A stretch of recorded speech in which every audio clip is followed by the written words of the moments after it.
Oke teman-teman, assalamualaikum warahmatullahi wabarakatuh. Kembali lagi bersama saya di channel Dek Mingge. Kita lanjut lagi ya belajar tentang YouTube teman-teman ya. Kita lanjut di pembahasan sebelumnya, kita sudah kelar ya di bagian analisis ya, analisis YouTube. Sekarang kita masuk di performa postingan dan channel. Itu ada dua tips tab konten ya. Nah, kita sudah masuk ya. Ini tips terkait tentang konten ya. Jadi jika ingin mengembangkan channel YouTube teman-teman, teman-teman harus mengetahui tuh konten apa yang paling banyak menghasilkan interaksi dengan penonton ya. Di pembahasan sebelumnya di bagian analisis kita sudah membahas tentang tab konten ya. Teman-teman sudah paham tentang istilah-istilah di bagian tab konten itu, apa itu tayangan, apa itu penayangan ya. Kemudian rekomendasi ya, teman-teman sudah mempelajari itu di pembahasan sebelumnya. Jadi bagian belum baru pertama kali menemukan channel ini, teman-teman kalau ingin mengetahui lebih pastinya ya terkait tentang tab konten itu ada di video saya yang sebelumnya. Oke, kita lanjut. Jadi di sini jelaskan jika ingin mengembangkan channel channel YouTube, Anda harus mengetahui konten apa yang paling banyak menghasilkan interaksi dengan penonton ya. Jadi kalau kita ingin memahami channel kita untuk kedepannya lebih bagus lagi ya, kita harus memahami itu. Karena ini terkait masalah interaksi penonton ya. Apa sih yang disukai penonton? Sekali lagi saya bilang, biasanya itu saya menyarankan ke teman-teman harus memahami audiens teman-teman atau penonton teman-teman ya. Penonton itu apa yang diinginkan ya. Caranya kita mengetahui apa yang diinginkan audiens kita atau penonton kita itu lewat analitiknya itu apa yang paling banyak ditonton. Jadi pembahasan apa yang sering teman-teman bahas, kemudian view-nya banyak, kemudian durasi tontonnya juga tinggi ya. Itu yang pertama. Jadi kalau teman-teman sudah mengetahui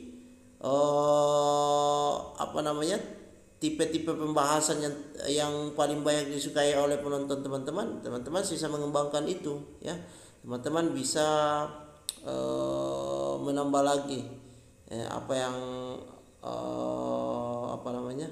apa yang perlu digali lagi terkait masalah pembahasan yang banyak penontonnya itu. Kemudian Anda dapat mengurutkan performa konten menggunakan tab berikut. Nah, jadi di bagian tab konten itu ada semua video short, live streaming dan postingan. Nah, jika tidak langsung saja kita masuk ya.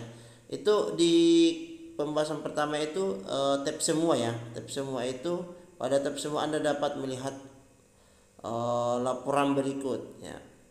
Yang pertama itu adalah penayangan. Bandingkan penayangan Anda di seluruh video short, live streaming untuk mengetahui format mana yang berperforma lebih baik. Perhatikan bahwa jumlah konten yang Anda miliki di setiap format dapat mempengaruhi performa. Anda dapat mempelajari cara membuat video dalam format baru untuk mengetahui pengaruh terhadap penayangan. Jadi penayangan ya teman-teman. Yang pertama di bagian tab semua itu penayangan ya. Kalau untuk mengetahuinya itu, kalau teman-teman punya video panjang, video short, kemudian ada live stream, mana yang lebih banyak penontonnya dari ketiga jenis video itu ya, mana yang lebih banyak. Terus konten pembahasan apa yang kalian bahas kemudian banyak penontonnya. Di situ kalian bisa menentukan langkah berikutnya.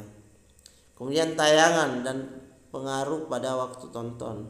Laporan ini menunjukkan jumlah penonton yang menemukan video Anda, jumlah penonton yang tetap menonton, dan durasi tontonnya.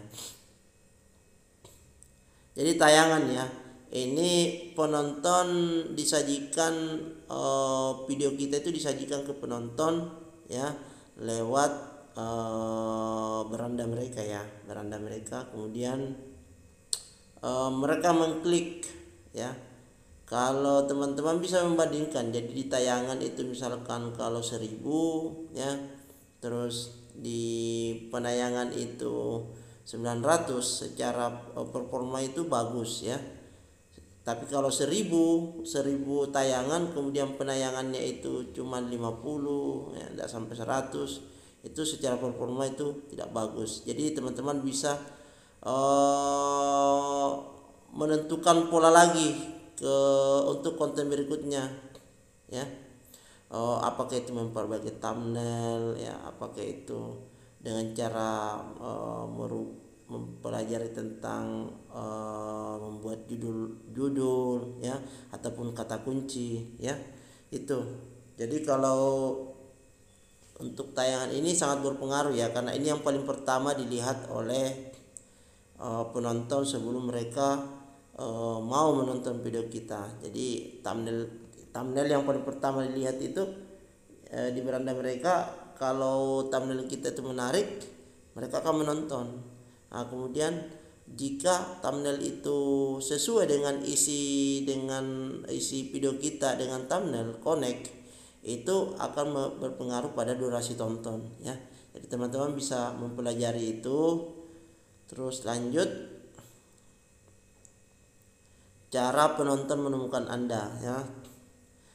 Jadi bagaimana penonton bisa menemukan video kita? Jadi biasanya itu kalau di bagian analitik itu ada biasanya penelusuran video, ada eksternal, kemudian rekomendasi YouTube, ada lagi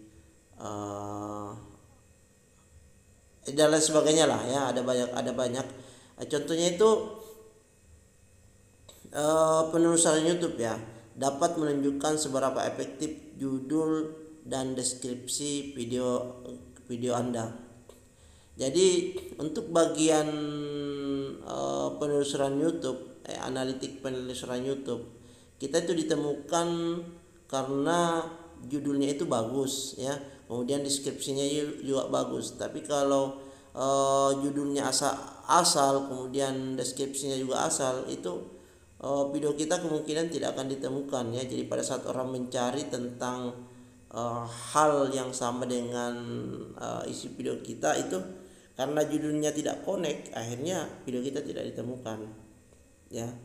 Kemudian lanjut, eksternal dapat menunjukkan seberapa efektif kehadiran media sosial Anda ya. Ini eksternal ini biasanya itu kayak misalkan WhatsApp ya, kita men-share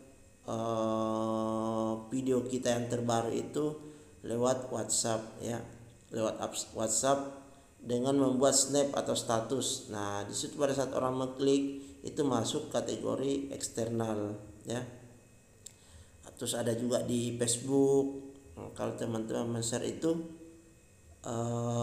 akan terbaca sebagai penemuan dari eksternal. Kemudian postingan, di bagian postingan ya, kita bisa mengurutkan yang pertama adalah jumlah tayangan postingan. Laporan ini memberi Anda gambaran tentang jumlah penonton yang dijangkau postingan selama jangka waktu yang berbeda. Pikirkan perbedaan jumlah ini dengan total subscriber Anda. Perhatikan bahwa jenis postingan, gambar, polling, dan lain-lain dapat mempengaruhi data ini. Jadi pada saat kita memposting gambar terkait masalah video kita itu di bagian komunitas mungkin ya, tab komunitas itu seberapa banyak sih video kita ini ditayangkan ataupun muncul di beranda orang ya. Kalau semakin banyak semakin bagus performanya juga ya. Dan harus eh, harus menjadi tolak ukur ya, menjadi tolak ukur. Karena kalau misalkan ya subscriber kita misalkan 2000, kemudian di tayangan itu 3000, artinya ada kelebihan dong 1000 dari total subscriber kita. Artinya postingan kita itu mungkin jelas ataupun bagus ya, seperti itu. Kemudian postingan terpopuler, laporan ini menunjukkan ya yang mana sih yang paling pada saat kita mempostingkan ada yang namanya like, komentar ataupun suara ya. Di situ bisa kita lihat juga ya, di situ kita bisa lihat interaksi penonton kita lewat postingan itu. Kalau like-nya atau suara ataupun komentarnya itu sedikit ya, itu sudah dipastikan ya bahwa apa yang kita posting itu kurang menarik. Kemudian lanjut, terakhir saran dari kami, saran dari YouTube ya. Setelah setiap video diupload, luangkan waktu untuk memahami metrik performa untuk video dan channel Anda. Informasi ini dapat membantu Anda mendapatkan pemahaman yang lebih mendalam tentang performa konten Anda di setiap tingkat. Ya, jadi pada saat kita selesai mengupload, kita bukan berarti kita ngupload tugas kita sudah kelar ya. Tidak. Tapi pada saat kita selesai mengupload video itu, kita bagusnya itu melihat dulu performa video kita ini dalam 3 jam ke depan itu apakah trafficnya bagus atau tidak. Kalau trafficnya tidak bagus, artinya ada hal yang harus kita perbaiki, apakah itu dari deskripsi, judul ataupun tampilan thumbnail yang kita ini bisa kita rubah teman-teman ya. Kemudian lanjut, ingat Anda dapat mengubah jangka waktu yang diinginkan untuk melihat analisis jangka waktu yang berbeda untuk mengidentifikasi tentang apapun. Jadi ini terkait masalah jangka waktu ya.